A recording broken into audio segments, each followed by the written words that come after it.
The cargo ship drifted through the empty blackness of space, its engines humming a low and steady rhythm that Marcus Cole had learned to love over the years. It was the sound of freedom, the sound of a man who answered to no one but himself. Marcus sat in the pilot's seat with his feet up on the console, watching the stars pass by through the thick viewport glass. He was a big man with broad shoulders and rough hands that told the story of a hard life, and his face carried the kind of tired wisdom that only came from seeing too much death and choosing to keep living anyway. He had been a combat medic once, back when Earth still fought its wars on distant moons and forgotten colonies. He had held dying soldiers in his arms and whispered lies about how everything would be okay. And he had learned that sometimes the only thing you could give a person was your presence in their final moments. But those days were behind him now. Marcus hauled cargo for small colonies on the outer rim, delivering supplies to people who the big corporations had forgotten about. And he liked it that way because out here nobody asked questions and nobody expected anything from you except to show up when you said you would. The ship's computer beeped suddenly, and Marcus dropped his feet from the console. A distress beacon was flashing on his scanner, coming from an uncharted moon about 2 hours off his current route. He stared at the blinking light for a long moment. Protocol said he should report it and keep moving because uncharted moons meant unknown dangers, and his cargo was already late. But Marcus had never been good at following protocol. He changed course and pushed the engines harder. Something in his gut told him that whoever had sent that beacon did not have 2 hours to wait for someone else to come along. The moon was small and gray with a thin atmosphere that his ship could handle. Marcus brought her down through swirling dust clouds until his landing lights caught something that made his breath catch in his throat. A ship had crashed into the rocky surface, but it was not like any ship Marcus had ever seen. The design was all wrong, with curves where there should be angles and a hull that seemed to shimmer, with colors that had no name in any human language. He suited up quickly and grabbed his medical kit because old habits never truly died. The airlock hissed open and he stepped out onto alien soil for the first time in his life. The crashed vessel was torn open like something had taken a bite out of it. Sparks flew from exposed wires and a strange fluid leaked onto the ground, and Marcus could hear a sound coming from inside that might have been machinery failing or might have been something else entirely.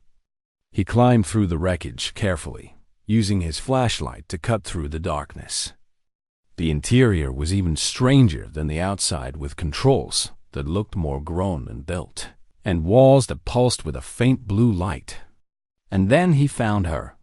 She was lying in what must have been the pilot's seat, and Marcus stopped breathing for a moment because she was the most alien thing he had ever seen, and somehow the most beautiful too. Her skin was a deep blue that seemed to glow faintly in the darkness, and she had 4 arms that lay broken at terrible angles, and her face was almost human, but with features too sharp and eyes too large. Those eyes were closed now, and her breathing was shallow. Bioluminescent markings along her neck and arms flickered weakly like a candle about to go out. Marcus did not hesitate. He moved forward and began assessing her injuries, the way he had done 1,000 times before on 100 different battlefields.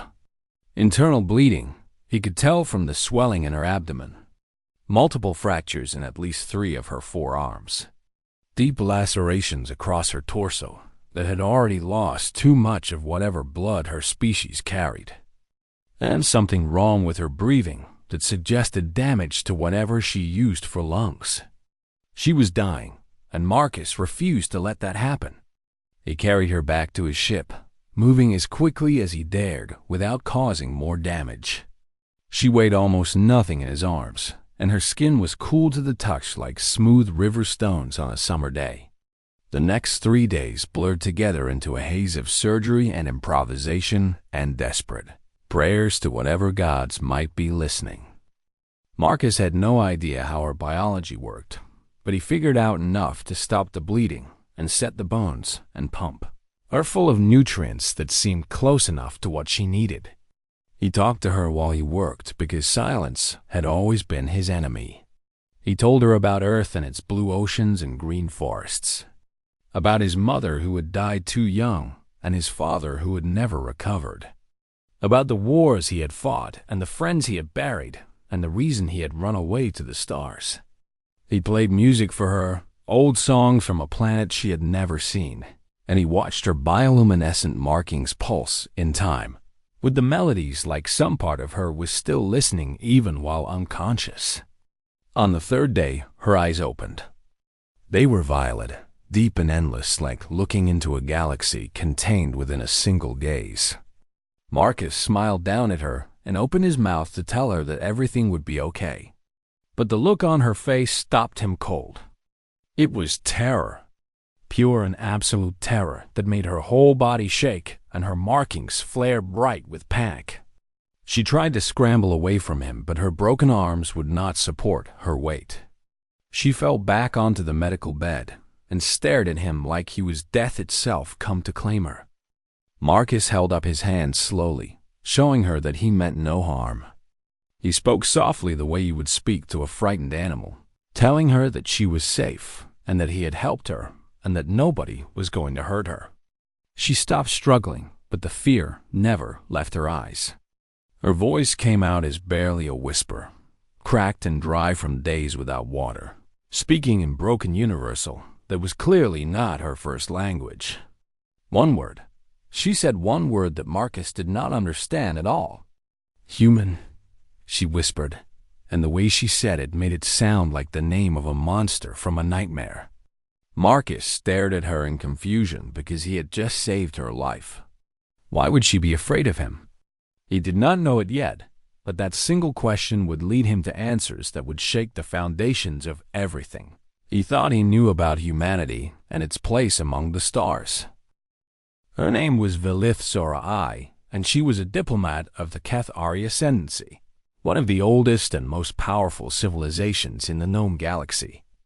Marcus learned this slowly over the following days as she healed, and her fear of him shifted into something more complicated. She watched him constantly with those violet eyes that seemed to track his every movement. When he brought her food, she flinched, and when he checked her bandages, she held her breath like she expected him to strike at any moment. Marcus tried to be patient because he understood trauma better than most people. He had seen soldiers come back from war with that same hunted look in their eyes, jumping at shadows and trusting no one. But this was different. She was not afraid of what he might do. She was afraid of what he was. He gave her space and let her heal at her own pace. He showed her how to use the ship's communication system in case she wanted to contact her people, but she made no move to reach out to anyone. "They will come for me eventually," she said one evening when Marcus brought her dinner. Her universal had improved significantly, though she still struggled with some of the harder sounds. "Your people?" Marcus asked, setting the tray down on the table beside her bed. "Yes," she replied, and then after a long pause she added, "and others who will want to know why a human has a Cathari diplomat on his ship." There it was again. That word spoken with such weight that Marcus could not ignore it any longer. "Why do you say it like that?" he demanded, sitting down in the chair across from her and looking directly into her eyes. "Why do you say human like it means something terrible?" Velith stared at him for a long time, and Marcus could see the war happening behind her eyes. Part of her wanted to stay silent, but another part seemed almost desperate to make him understand. "You truly do not know," she said finally, and it was not a question. "Your species has been kept in the dark about so much." "Know what?" Marcus leaned forward, his hands clasped between his knees. "Tell me." Velith took a deep breath, and when she spoke, her voice carried the weight of galactic history. "Humans are classified as a Class 7 apex predator species," she began. "Do you understand what that means?" Marcus shook his head. "There are only 4 Class 7 species in the recorded history of the galaxy. Veleth continued. Two of them destroyed themselves in wars of expansion, and one was hunted to extinction by a coalition of terrified civilizations. Humans are the fourth and the only ones still alive. Marcus felt something cold settle into his stomach. What makes a species Class 7? Many things, Veleth said. Your homeworld for one. Earth is what we call a death world, a planet so hostile that the fact you evolved there at all defies probability. She began listing facts that Marcus had never thought twice about. Earth's gravity was crushing compared to most inhabited worlds, strong enough to break bones in species not adapted to it. The atmosphere contained oxygen at levels that were actively toxic to a third of the galaxy's species. The planet was covered in apex predators and venomous creatures and diseases that would wipe out entire civilizations if they ever escaped quarantine. Your ancestors, Veleth said, with something like horrified awe in her voice, did not merely survive this world, they conquered it. They hunted creatures 10 times their size by simply following them until the prey collapsed from exhaustion. Your species invented persistence hunting, the act of chasing something until its heart gives out from fear and fatigue. Marcus opened his mouth to respond, but Veleth was not finished. Your bodies heal from wounds that would kill any other species, she continued. You can lose limbs and survive, lose blood and survive, be poisoned and burned and broken and still keep fighting. You feel pain, but you can ignore it through sheer force of will. That is just, Marcus started. That is just biology, Veleth cut him off. That is not even what terrifies the galaxy about your kind. She leaned forward despite her injuries, and Marcus saw that her fear had transformed into something else, a desperate need for him to understand. You bond, she whispered, with anything and everything.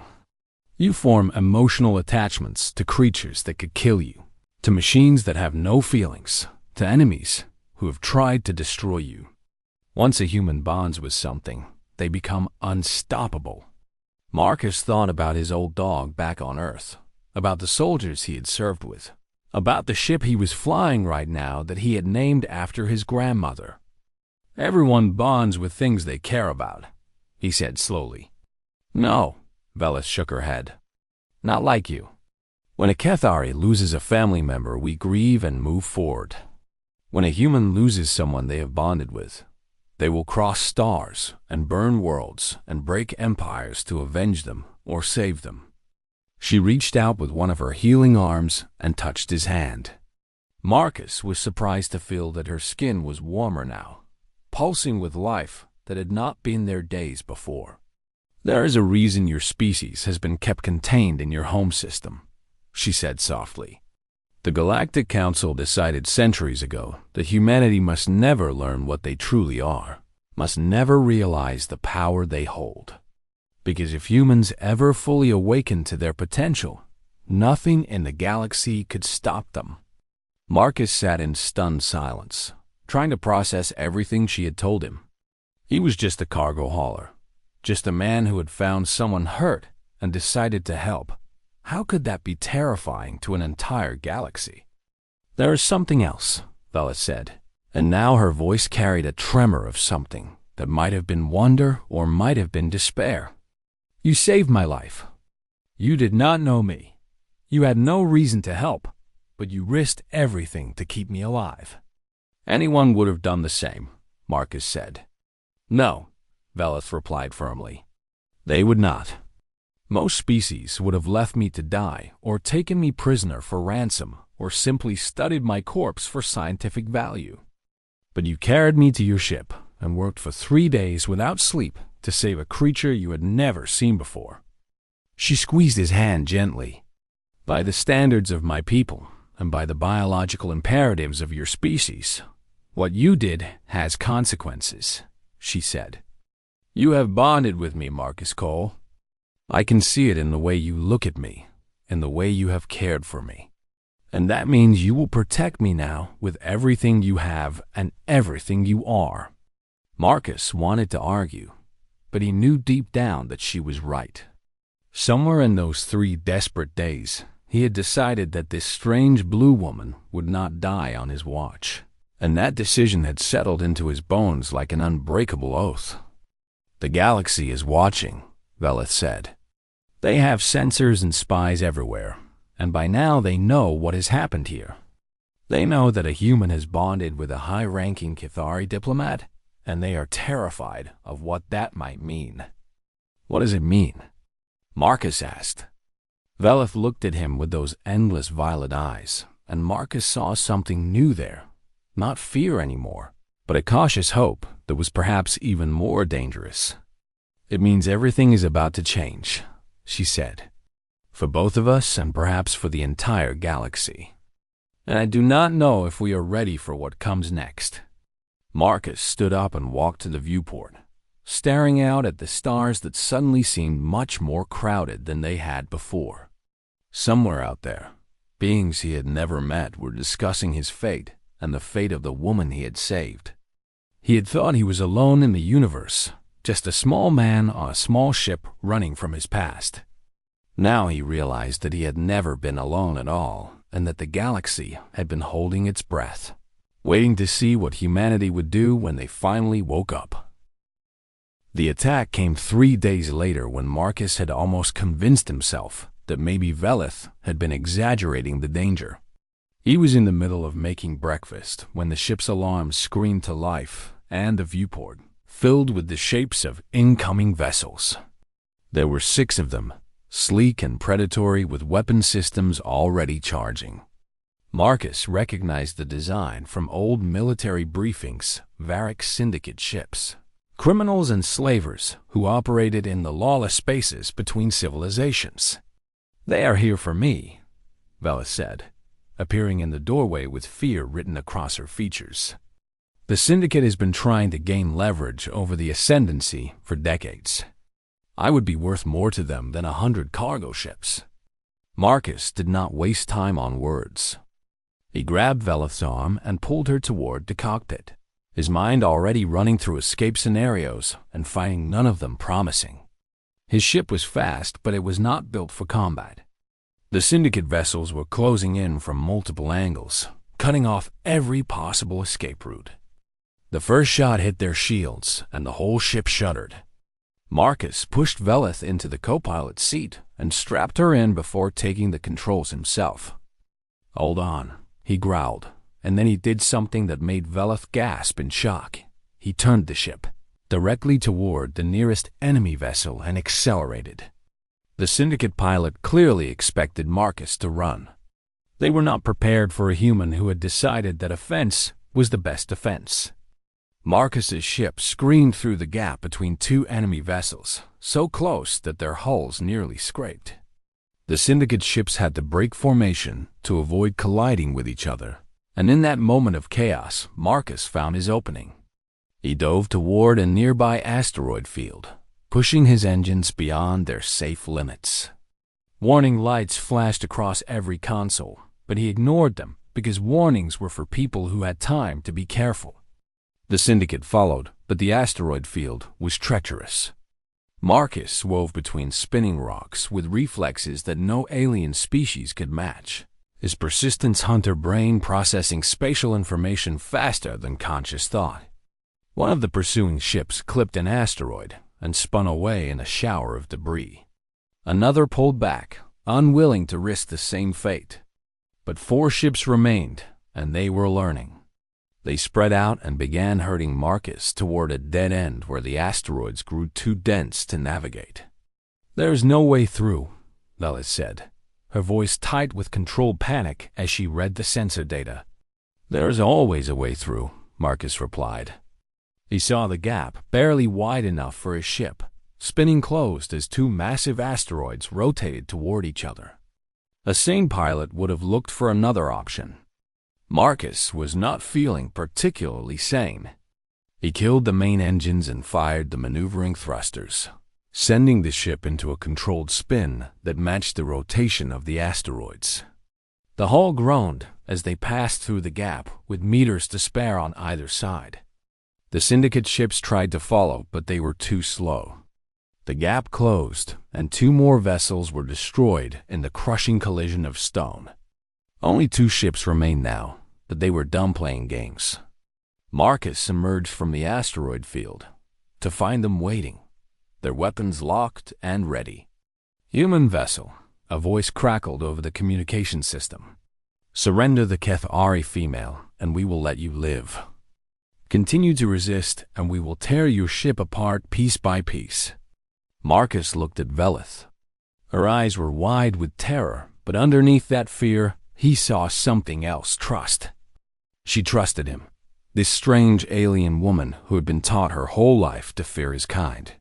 She trusted him because he had saved her life, and because she understood now that once a human bonded, they did not give up. "Counteroffer," Marcus said into the communicator, his voice cold and steady. "Turn around and go home, and I will let you live. Continue to threaten what is mine, and I will show you exactly why the galaxy is afraid of humans." There was silence on the other end, and then laughter, cruel and mocking. "One human against the syndicate?" The voice said. "You are either brave or stupid." "Both," Marcus admitted. "But mostly I am just really, really angry." He launched the ship forward, directly at the lead syndicate vessel. At the last possible moment, he rolled hard and fired his grappling cable, hooking onto the enemy ship's hull. The cable went taut, and Marcus used the momentum to swing his ship around like a stone in a sling. He released at the perfect moment and went hurtling toward the second syndicate ship at speeds his own engines could never have achieved. The second ship tried to evade, but Marcus was already firing every weapon he had. His guns were small, but he knew exactly where to aim, targeting the weak points where the hull met the engines. The ship's power core ruptured and the vessel went dark, drifting helplessly in space. But the first ship was still coming, and the grappling maneuver had left Marcus without momentum. He was a sitting target. Plasma fire raked across his hull, and this time the shields did not hold. Marcus felt the heat of the blast even through the cockpit walls, and then pain exploded through his shoulder as shrapnel tore through his suit. He screamed, but his hands never left the controls. Blood ran down his arm, and his vision blurred, but he kept fighting, spinning the ship to present a smaller target, returning fire even as his systems failed one by one. Velith was shouting something, but Marcus could not hear her over the roaring in his ears. All he knew was that he could not stop, would not stop, because she was depending on him, and he had made a promise even if he had never spoken it out loud. His last missile found its mark, and the syndicate ship erupted in flame. Marcus watched it burn for a long moment before the adrenaline finally faded and the pain came rushing back. He slumped in his seat, his hand pressed against the wound in his shoulder. Velith was beside him instantly, her 4 arms working to apply pressure and stop the bleeding. "You are insane," she said, and Marcus was surprised to hear tears in her voice. "You could have been killed." "But I was not," Marcus managed to say, forcing a smile through the pain. "And neither were you." Velith stared at him like she was seeing him for the first time. This human, who had just fought off 6 enemy ships alone, who had taken a plasma bolt and kept fighting, who had risked everything for someone he barely knew. "The Syndicate will send more ships," she said quietly. "And they are not the only ones hunting us." "Then we run," Marcus replied. "We run until we find somewhere safe, and if safe does not exist, then we make it exist. I did not save your life just to lose you now." Velith leaned forward and pressed her forehead against his in a gesture that Marcus somehow understood was meaningful to her people. Her markings glowed bright with emotion as she spoke. "The survivors will report what happened here," she said. "They will tell everyone that a single human defeated 6 syndicate ships to protect a Kethari diplomat. The galaxy will hear about this, and they will be more afraid than ever." Marcus closed his eyes, exhaustion finally catching up with him. "Good," he whispered. "Let them be afraid. Maybe then they will think twice before threatening us again." Velith held him as the ship drifted among the wreckage of their enemies, and somewhere in the darkness of space, messages were already traveling faster than light, carrying the story of the human who refused to surrender, who fought like a demon from ancient nightmares, and who had proven that everything the galaxy feared about his species was absolutely true. The news reached Earth like wildfire spreading through dry grass, jumping from network to network until every human who had ever dreamed of the stars was talking about Marcus Cole and what he had done. For generations, humanity had been told they were not ready for interstellar contact. The Galactic Council had established a quarantine zone around Earth's solar system, claiming it was for humanity's own protection while they matured as a species. Now the truth was spreading through leaked transmissions and smuggled data files. The quarantine was never about protection. It was about containment. Humanity learned what they were in the eyes of the galaxy: apex predators from a death world, persistence hunters with the ability to form unbreakable bonds, a species so dangerous that entire civilizations had voted to keep them locked away forever. And they learned about Marcus, a simple cargo hauler who had found an injured alien and saved her life, who had fought off impossible odds because he had decided she was worth protecting. Something ancient stirred in the human spirit, a pride that had been suppressed for too long, a recognition that all those traits the galaxy feared were the same traits that had allowed humanity to survive and thrive against every obstacle their brutal homeworld could throw at them. Underground networks formed almost overnight. Veterans who had never lost their fighting edge began reaching out to each other. Scientists who had been denied access to galactic technology started pooling their knowledge. Engineers who had always known humanity could build better ships if only they had the chance finally had a reason to prove it. The movement had no official name at first, but everyone knew what it stood for. One of theirs was out there protecting someone, and that meant they would protect him in return. Meanwhile, Marcus and Velith had found temporary refuge on a station called Haven's End, a lawless place at the galaxy's edge where criminals and outcasts lived side by side with refugees from 100 different wars. It was the kind of place where nobody asked questions and everybody minded their own business. Marcus's wound was healing slowly. Velith had proven surprisingly skilled at medicine once she understood the basics of human biology, and she had spent hours studying his anatomy with a fascination that would have been uncomfortable if it were not so genuine. "Your species fascinates me," she said one evening as she changed his bandages. "You are soft and fragile compared to so many others, yet you simply refuse to acknowledge your limitations." Marcus laughed and immediately regretted it when the movement pulled at his stitches. "We are stubborn that way. My grandmother used to say that humans were too dumb to know when they were beaten." Velith's markings flickered with what Marcus had learned to recognize as amusement. "I think it is more than stubbornness. I think you genuinely believe that anything is possible if you want it badly enough." "Is that not true for everyone?" Marcus asked. "No," Velith said softly. "Most species accept the limits of reality. They calculate the odds and make rational decisions based on probability. But humans look at impossible odds and say, 'Let me try anyway,' and somehow that belief changes reality itself." She finished with the bandages and sat down beside him, looking out the small window at the endless stars beyond. "I have been watching you," she admitted. "Not just because you saved me, but because I want to understand. How do you feel everything so intensely?" Marcus considered the question seriously. "We do not live very long," he said finally. "A century if we are lucky, less if we are not. I think maybe we feel everything so strongly because we know we do not have forever." He turned to look at her, really look at her. In the weeks since he had found her crashed on that moon, she had gone from a terrified stranger to something he could not quite name. She was beautiful in a way that had nothing to do with her alien features and everything to do with the person she was underneath.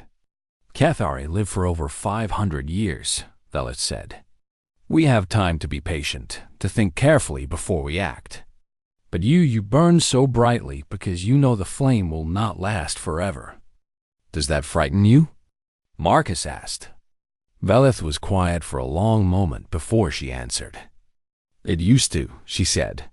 When I first woke up on your ship and realized what you were, I thought I was looking at a monster.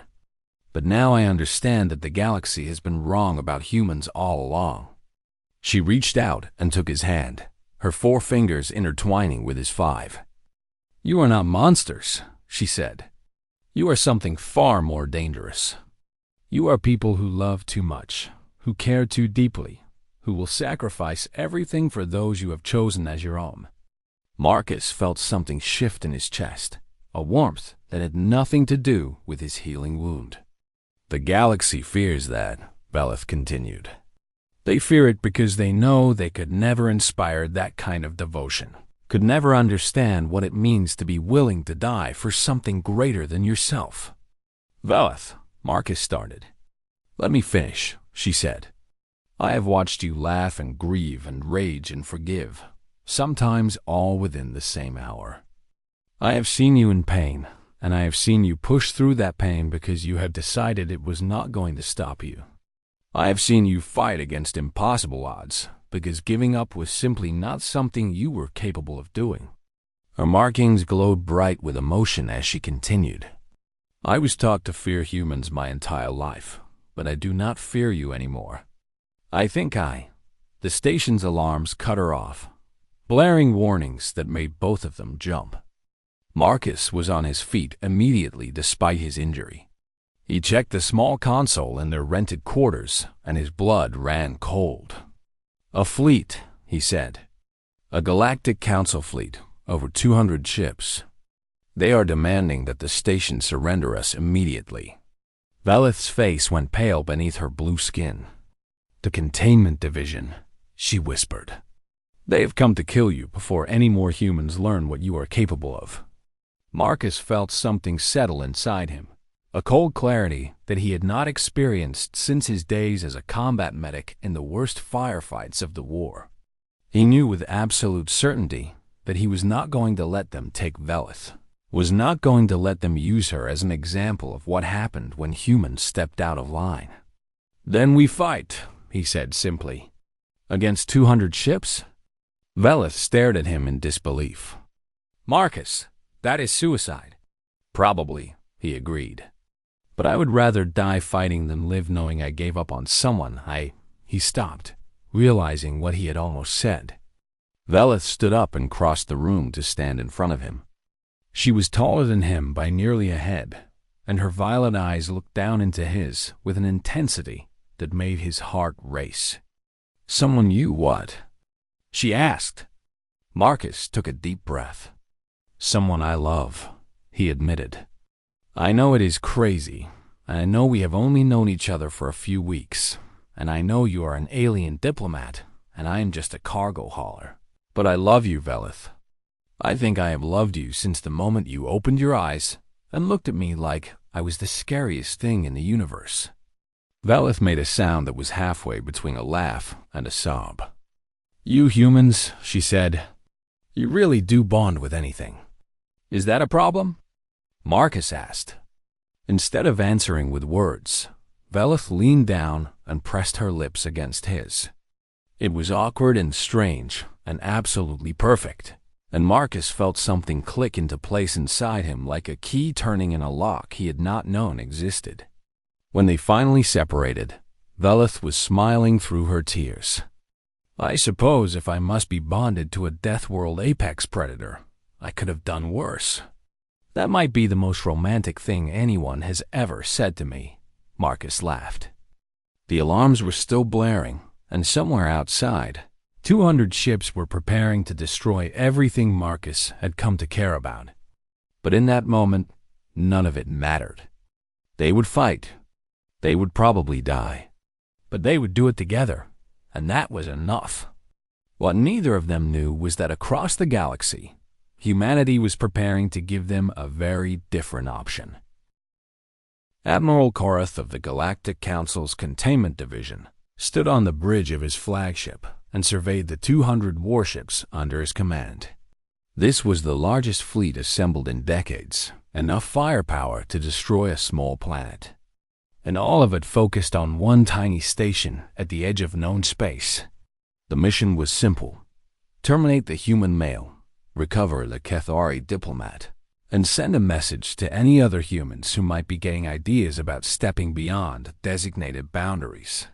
Admiral, one of his officers called out, "The station has refused to surrender the targets. They claim ignorance of their whereabouts." Korath's mandibles clicked in annoyance. These fringe stations were always protecting criminals, but they would learn soon enough that the Council's will was not to be defied. "Give them one final warning," he ordered, "then begin bombardment of the outer sections. We will crack this station open like an egg if we must." The warning was sent. The station held firm. Korath raised his hand to give the order that would begin the destruction of havens. And then his tactical officer screamed, "Admiral, we have contacts emerging from subspace. Multiple contacts, hundreds of them." Korath spun to face the sensor displays and felt his blood turn to ice. Ships were appearing everywhere, pouring out of subspace in numbers that should have been impossible. They were not military vessels, not in the traditional sense.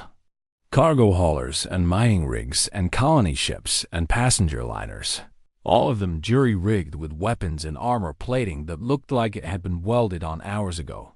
"What is this?" Korath demanded. "Identify those ships immediately." "Admiral," his officer said in a voice barely above a whisper, "they are human ships. They crossed the quarantine line." "There are." The officer paused to check the count.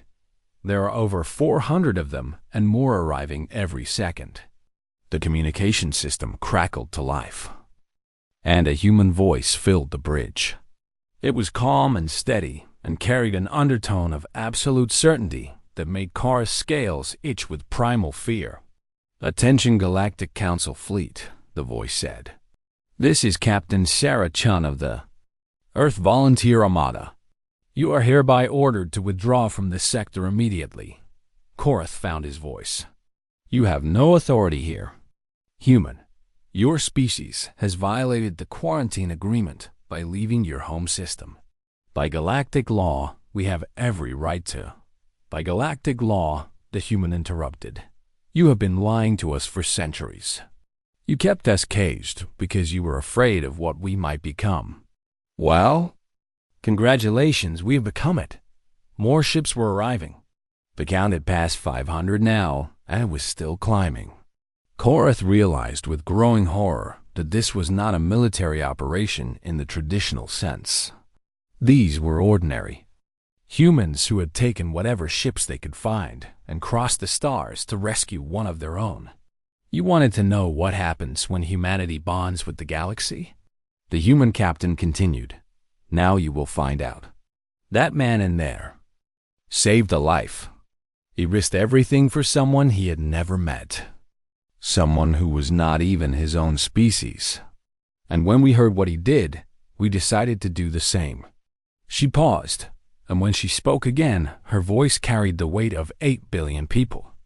"Threaten him again, and we will save the whole damn universe, whether it wants us to or not." Inside the station, Marcus and Velith stood at a viewport and watched the impossible happen. Human ships surrounded the Council fleet like a wall of stubborn defiance, and Marcus felt tears streaming down his face as he recognized some of the vessel designs. "Those are colony ships from Mars," he whispered, "and mining rigs from the asteroid belt. That one there is a passenger liner from the Luna stations. These are ordinary people, Velith. They are not soldiers." "They are human," Velith said simply. "And one of their pack was in danger." Admiral Korath's tactical officers were screaming contradictory reports. The human ships had no fear responses registering on their scanners. Their heart rates were elevated not with terror, but with excitement. They wanted this fight, welcomed it, would throw themselves against the Council fleet with joy in their hearts. "Admiral," one officer said urgently, "their formation does not make sense. They are not trying to establish tactical superiority. They are just surrounding you." Karth understood. The humans were not planning to win through strategy. They were planning to win through sheer numbers and absolute unwillingness to retreat. Even if the Council destroyed half of them, the other half would keep coming, and for every human they killed, 100 more would rise to take their place. "This is insanity," Karth muttered. "They will all die." "No, Admiral," his executive officer said quietly. "They will take us with them, and every human watching will remember that we killed their people." "Do you want to be the one who starts an unwinnable war?" Korath stared at the display showing the human fleet. They were still arriving. Over 1,000 ships now, a ragtag armada of the desperate and the determined. And every single one of them was pointing their weapons at his flagship. His hand trembled as he reached for the communication controls. "All ships," he ordered, his voice hollow with defeat, "stand down and withdraw. We are returning to Council space." The human captain's voice came back over the communication system, and Korath could hear the smile in her words. "Smart choice, Admiral. Tell the Council that humanity is awake now. We are coming out of our cage, and we are going to be the neighbors you never wanted. But we can be friends or we can be enemies. The choice is yours." The Council fleet turned and fled, and across the galaxy, beings who had lived in fear of humanity for centuries watched, in disbelief as the impossible happened. The Death World predators had emerged from their containment, and instead of destroying everything in their path, they had come to save a single life. Marcus found Sarah Chen waiting for him when he finally made his way to the station's docking bay. She was a small woman with gray hair and sharp eyes, and she saluted him with a grin that made her look 20 years younger. "Captain Marcus Cole," she said. "Retired combat medic, cargo hauler, and apparently the man who started an interstellar revolution. It is an honor to meet you." "I am not a captain," Marcus said, still struggling to process everything that had happened. "I am just a guy who found someone hurt and decided to help." "That is exactly what makes you special," Sarah replied. "You did not think about politics or consequences, or galactic implications. You saw someone in pain, and you acted because helping was the right thing to do." She gestured to the viewport where human ships were still arriving, a fleet that had grown to nearly 2,000 vessels. "Every single person out there heard about what you did," she continued. "And every single one of them decided that if one human could cross the galaxy for a stranger, then all of us could do the same. You reminded us who we are.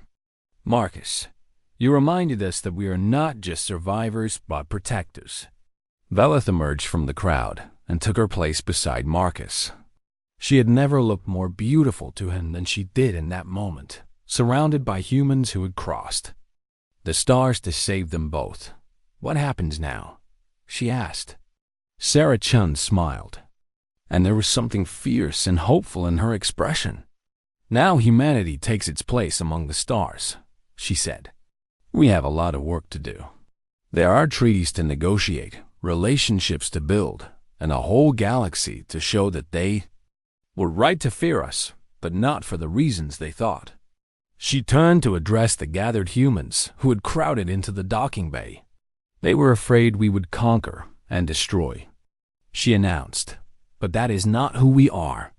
We are the species that bonds with everything, that protects the weak, that refuses to give up, even when the odds are impossible. And starting today, we are going to prove that humanity is exactly what the galaxy needs, whether they know it yet or not." A cheer rose up from the assembled humans, and Marcus felt Velis squeeze his hand as the sound washed over them. "You have changed everything," she said quietly. Marcus looked at her, this alien woman who had taught him what humanity truly meant, who had helped him understand why the galaxy feared his kind, and why that fear could be transformed into something beautiful. "No," he said with a smile that came from somewhere deep in his soul. "We just finally showed up." And somewhere in the vast darkness of space, a new chapter in galactic history was beginning. One that would be written by the stubborn, loving, impossible. Humans who had proven that the greatest power in the universe was not fear, but the simple decision to help someone in need.